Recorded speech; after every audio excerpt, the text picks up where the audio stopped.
ಮತ್ತು ವರದಿಗಾರರ ಸಂಘ ಕೋಲಾರ ಜಿಲ್ಲೆಯವರ ವತಿಯಿಂದ 8ನೇ ವರ್ಷದ ಪತ್ರಿಕಾ ದಿನಾಚರಣೆಯನ್ನು ಹಮ್ಮಿಕೊಂಡು ಈ ಸಮಾರಂಭದ ಅಧ್ಯಕ್ಷತೆಯನ್ನು ವಹಿಸಿರ್ತಕ್ಕಂತಹ ನಮ್ಮ ಬಂಗಾರಪೇಟೆಯವರಾದಂತಹ ಮಾಷಾ ರಾಜಗೋಪಾಲ್ರವರೇ, ಕೇರಾದ ರಾಜ್ಯ ಪ್ರಧಾನ ಕಾರ್ಯದರ್ಶಿಗಳಾದಂತಹ ವಿಶ್ವನಾಥ್ ಅವರೇ, ಕಲಾವಿದ ವಿಷ್ಣು ಅವರೇ, ಪದ್ಮಾ ನಾಗರಾಜ್ ಅವರೇ, ಸುಮಾ ಪರಶೋತ್ತಮರವರೇ, ಹಾಗೂ ಇಲ್ಲಿರತಕ್ಕಂಥ ಎಲ್ಲ ವರದಿಗಾರರು ಮತ್ತು ಸಂಪಾದಕ ಮಿತ್ರರೇ, ಹಾಗೂ ಸನ್ಮಾನಕ್ಕೆ ಪ್ರತಿಭಾ ಪುರಸ್ಕಾರಕ್ಕೆ ಹಾಜರಾಗಿರ್ತಕ್ಕಂಥ ಮಕ್ಕಳೇ,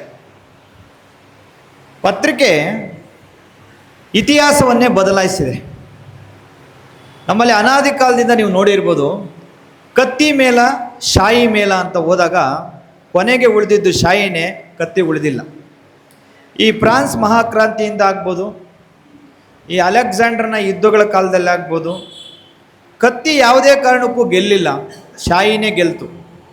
ಇನ್ನು ನಮ್ಮ ಭಾರತದ ಸ್ವತಂತ್ರ ಸಂಗ್ರಾಮ ಸಮಯದಲ್ಲೂ ಕೂಡ ಗಾಂಧೀಜಿಯವರು ಪತ್ರಿಕೆಗಳನ್ನು ಬರವಣಿಗೆಯಲ್ಲಿ ಸಂಪಾದಕರಾಗೋದ್ರ ಮೂಲಕ, ಡಾಕ್ಟರ್ BR ಅಂಬೇಡ್ಕರ್ ಅವರು ಕೆಲವೊಂದು ಪತ್ರಿಕೆಗಳನ್ನು ಹೊರಡಿಸುವುದರ ಮೂಲಕ, ಬಾಲಗಂಗಾಧರ ತಿಲಕರವರು ದೇಶದ ಐಕ್ಯತೆಗಾಗಿ ತನ್ನದೇ ಆದ ಪತ್ರಿಕೆಗಳನ್ನು ಬಿಡುಗಡೆ ಮಾಡುವ ಮೂಲಕ ಪತ್ರಿಕೆ ಎಂದಿದ್ರೂ ಕೂಡ ಶಾಶ್ವತವಾಗಿ ಇರ್ತದೆ ಅನ್ನೋದನ್ನು ನಮ್ಮ ಇತಿಹಾಸದಲ್ಲಿ ತೋರಿಸ್ಕೊಟ್ಟಿದ್ದಾರೆ. ಸೊ ಆ ಪತ್ರಿಕೆ ದಿನಾಚರಣೆಯನ್ನು ಮೇಡಮ್ ಹೇಳಿದರು. ಎಲ್ಲ ನಮ್ಮ ದೇಶದ ವಿವಿಧ ಭಾಗದಲ್ಲಿ ಪತ್ರಿಕೆಗಳಿದ್ದವು. 1840 ಸುಮಾರಿಗೆ ಕರ್ನಾಟಕದಲ್ಲಿ ಒಂದು ಪತ್ರಿಕೆಯೂ ಇರಲಿಲ್ಲ. ಆ ಸಂದರ್ಭದಲ್ಲಿ ಮಂಗಳೂರು ಸಮಾಚಾರ ಅಂತಕ್ಕಂಥ ಫಸ್ಟ್ ಪೇಪರ್ ರಿಲೀಸ್ ಆಯಿತು. ಅದು ಈ ಆಗಸ್ಟ್ 1ನೇ ತಾರೀಕು. ಸೊ ಅದಕ್ಕೆ ಆ ದಿನವನ್ನು ಜುಲೈ ಇದೇ ಈ ಮಂತಿನ 1ನೇ ತಾರೀಕು, ಜುಲೈ 1ನೇ ತಾರೀಕು ಪೇಪರ್ ರಿಲೀಸ್ ಆಗಿರೋದ್ರಿಂದ ಪತ್ರಿಕಾ ದಿನಾಚರಣೆಯನ್ನು ಆಚರಣೆ ಮಾಡ್ತಾ ಇದ್ದಾರೆ. ಈ ಪತ್ರಿಕಾ ದಿನಾಚರಣೆಯನ್ನು ಆಚರಣೆ ಮಾಡ್ತಕ್ಕಂಥ ಎಲ್ಲ ಪತ್ರಕರ್ತರಿಗೆ ನಾನು ವೈಯಕ್ತಿಕವಾಗಿ ಹೃತ್ಪೂರ್ವಕವಾದ ಶುಭಾಶಯಗಳನ್ನು ಕೋರ್ತಾ ಇದ್ದೇನೆ. ಯಾವುದೇ ಸಮಾಜದಲ್ಲಿ ಹೋದರೂ ಕೂಡ 4 ಅಂಗಗಳು ಪ್ರಮುಖವಾಗಿರ್ತವೆ.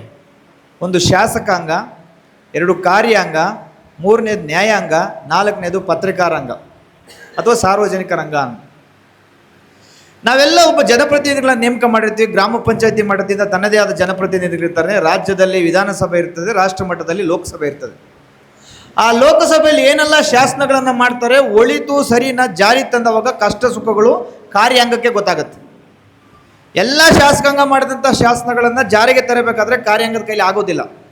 ಎಡರು ತೊಡಗುಗಳು ಆಗ್ತವೆ. ಅದನ್ನು ಸರಿ ತಪ್ಪುಗಳನ್ನು ಕಾನೂನಾತ್ಮಕವಾಗಿ ನ್ಯಾಯಾಂಗ ಮಾಡುತ್ತೆ. ಆದರೆ ಸಾರ್ವಜನಿಕವಾಗಿ ಇದು ಸರಿ ಇದು ತಪ್ಪು ಅಂತ ನಿರ್ಧಾರ ಮಾಡತಕ್ಕಂಥದ್ದೇ ಪತ್ರಿಕಾರಂಗ. ನಿಮಗೆ ಯಾವುದೇ ಬಾರ್ಡರ್ ಇಲ್ಲ, ಬಾರ್ಡರ್ ನಿಮಗೆ ಇರೋದಿಲ್ಲ, ಗೆರೆ ಇರೋದಿಲ್ಲ, ಯಾವುದೇ ಮಿತಿ ಇಲ್ಲ. ನೀವು ಯಾವುದೇ ವ್ಯಕ್ತಿಯ ಬಗ್ಗೆ ಆಗ್ಬೋದು ಅಥವಾ ಯಾವುದೇ ಒಬ್ಬ ವಿಚಾರದ ಬಗ್ಗೆ ಆಗೋ ನಿಮ್ಮ ವೈಯಕ್ತಿಕವಲ್ಲದೆ, ಪ್ಲೀಸ್ ಅಂಡರ್ಲೈನ್. ಎಷ್ಟೋ ಜನ ಪತ್ರಕರ್ತರು ನಾನು ಗಮನಿಸಿದ್ದೀನಿ. ಈಗ ಫಾರ್ ಎಕ್ಸಾಂಪಲ್ ನಮ್ಮ ಕಾಂತರಾಜ್ ಮಾಸ್ಟರ್ ಇದ್ದಾರೆ. ನೀವು ಯಾವುದಾದ್ರೂ ಒಂದು ಪತ್ರಿಕೆಯನ್ನು ವರದಿ ಮಾಡಬೇಕಾದ್ರೆ ದಯಮಾಡಿ ಕಾಂತರಾಜಿಯಾಗಿ ವರದಿ ಮಾಡಬೇಡಿ, ನೀವೊಬ್ಬ ಪತ್ರಕರ್ತರಾಗಿ ವರದಿ ಮಾಡಿ. ಬಹಳಷ್ಟು ಜನ ಪತ್ರಕರ್ತರುಗಳು ತಮ್ಮತನವನ್ನು ಅದರಲ್ಲಿ ತೋರಿಸ್ತಾರೆ. ಏನು ಆಗಿದೆ ವಾಸ್ತವಿಕತೆ ಅದನ್ನು ಮರೆಮಾಚಿ ಯಾರೋ ಒಬ್ಬ ವ್ಯಕ್ತಿಯನ್ನು ಉನ್ನತೀಕರಿಸೋದು, ಯಾವುದೇ ಒಬ್ಬ ವ್ಯಕ್ತಿನ ಡೌನ್ ಮಾಡೋದು, ಏನೋ ಅವರ ಇಷ್ಟಕ್ಕೆ ಪೂರಕವಾಗಿದ್ದ ರೀತಿಯಲ್ಲಿ ಪತ್ರಿಕೆಯಲ್ಲಿ ವರದಿಗಳು ಮಾಡ್ತಾರೆ. ಕೆಲವೊಂದು ಸುಳ್ಳು ವರದಿಗಳನ್ನು ಪ್ರಚಾರ ಮಾಡ್ತಾರೆ. ಇದು ಕೊನೆಗೆ ತಲೆನಾಗೋಗ್ತಕ್ಕಂಥದ್ದು ಪೊಲೀಸ್ ಇಲಾಖೆಗೆ.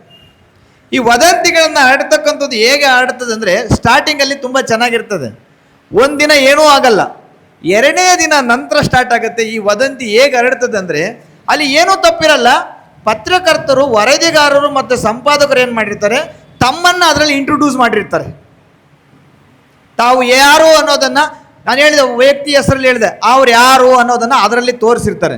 ದಯಮಾಡಿ ನನ್ನ ಒಂದು ನಿಮ್ಮಲ್ಲಿ ಪ್ರೀತಿಯಿಂದ ಕೇಳ್ಕೊತೀನಿ, ತಮ್ಮತನವನ್ನು ಅಲ್ಲಿ ತೋರಿಸೋದ್ರ ಜೊತೆಗೆ ನೀವು ಒಂದು ವಿಚಾರವಂತಹ ಅನುಭವದ ಪತ್ರಕರ್ತ ಅನ್ನೋದನ್ನು ಅದರಲ್ಲಿ ತೋರಿಸ್ಬೇಕು. ಸತ್ಯವನ್ನು ಅನ್ವೇಷಣೆ ಮಾಡಬೇಕು.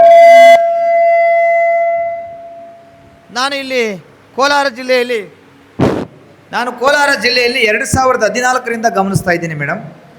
ಬಹಳಷ್ಟು ಪತ್ರಕರ್ತರು ನೋಡಿದ್ದೀನಿ, ಬೇರೆ ಬೇರೆ ತಾಲೂಕಿನ ಎಲ್ಲ ಪತ್ರಕರ್ತರು ನೋಡಿದ್ದೀನಿ. ಕೋಲಾರ ಜಿಲ್ಲೆ, ತುಮಕೂರು ಜಿಲ್ಲೆ ಮತ್ತು ಚಿಕ್ಕಬಳ್ಳಾಪುರ ಜಿಲ್ಲೆ ಬಹಳಷ್ಟು ಪತ್ರಕರ್ತರು ನೋಡಿದ್ದೀನಿ. ಕೆಲವೊಂದು ಪತ್ರಕರ್ತರು ಬೆಳವಣಿಗೆ ಅಂತ ಪತ್ರಕರ್ತರು ತಮ್ಮತನವನ್ನು ಅದರಲ್ಲಿ ತೋರಿಸ್ಕೊಬಿಡ್ತಾರೆ. ಅವರಿಗೆ ಆ ವಿಷಯನೇ ಅಲ್ಲಿ ಆಗಿರೋದಿಲ್ಲ, ಆದರೆ ಆಗಿದೆ ಅಂತೇಳಿ ಹಬ್ಬುತ್ತೆ. ಅದು ಏನಾಗುತ್ತೆ, ಸಮಾಜದ ಮೇಲೆ ಆ ಸಮಯಕ್ಕೆ ಅವ್ರಿಗೆ ಒಳ್ಳೆ ಹೆಸರು ಬರುತ್ತೆ, ತದನಂತರ ಏನಾಗುತ್ತೆ, ಅದು ಬಿದ್ದೋಗುತ್ತೆ.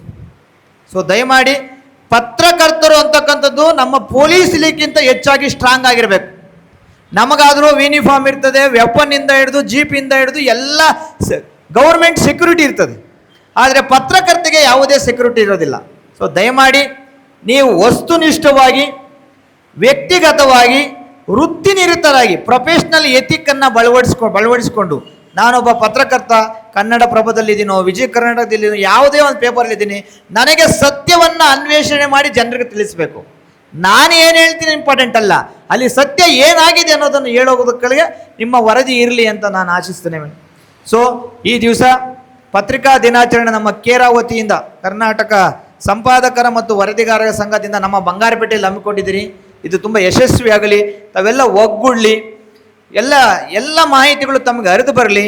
ಈ ಆಡಳಿತ ವರ್ಗ ಆಗ್ಬೋದು, ಶಾಸನ ವರ್ಗ ಆಗ್ಬೋದು, ಅಥವಾ ನ್ಯಾಯಾಂಗ ಆಗ್ಬೋದು, ಯಾವುದೇ ಹಂತದಲ್ಲಿ ಆದರೂ ಏನೇ ಅವ್ಯವಹಾರ ಆಗಲಿ, ಯಾವುದೇ ಅಹಿತಕರವಂಥ ವಿಷಯಗಳು ನಡೆದರೂ ಕೂಡ ಅದನ್ನು ನೀವು ಎತ್ತಿ ತೋರಿಸಬೇಕು, ಜನಸಾಮಾನ್ಯರಿಗೆ ಅರ್ಥವಾಗುವಾಗೆ ಬರೀಬೇಕು ಅಂತ ಹೇಳ್ತಾ ನನಗೆ 2 ಮಾತಾಡೋ ಅವಕಾಶ ಕೊಡ ತಮಗೆಲ್ಲರಿಗೂ ಒಂದಿಸಿ ನನ್ನ ಮಾತುಗಳನ್ನು ಮುಗಿಸ್ತೀನಿ.